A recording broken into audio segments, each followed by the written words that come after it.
The war in Ukraine is back in our news this morning. Ukraine says its troops are locked in intense battles with advancing Russian soldiers in the northeastern Ukrainian region of Kharkiv. And there are fears that fighting could spread. Let's bring in Julia Chapman, who's on the story for us this morning out of London. How extensive are the gains Russia is making on this new front, Julia?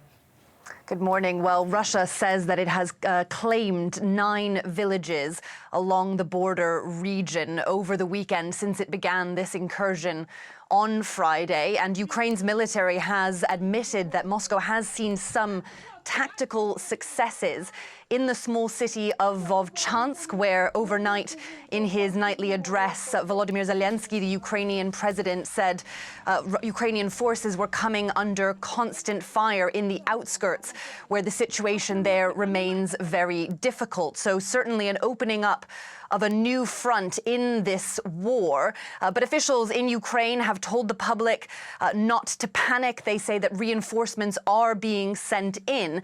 Nevertheless, they have evacuated more than 5,000 people from these border villages along the border with Russia. And this certainly does mark the most significant incursion into this region since the early phases of the war. So, Julia, what is behind the fact that, again, Kharkiv is the renewed focus for Russia?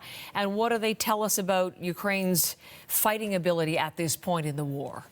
Well, there are certainly questions being raised as to how this has been possible. We saw one disgruntled Ukrainian soldier take to social media arguing that Russians were able to just walk in, saying that the first line of fortifications simply didn't exist. One military advisor to the Ministry of Defense, Yuri Sak, said this morning that because of constant bombardments from Russia against these villages, it simply wasn't possible to build defensive lines. The region's governor has argued that there is also a cause for this because of the delays to Western aid. So certainly a lot of questions being asked, but the major concern now, tactically for the Ukrainians, is the proximity of Russian forces to the city of Kharkiv, Ukraine's second largest city with a pre-war population of 1.5 million people. And as the Russians approach, the fear is that they could reach artillery distance from this city, making it much harder to repel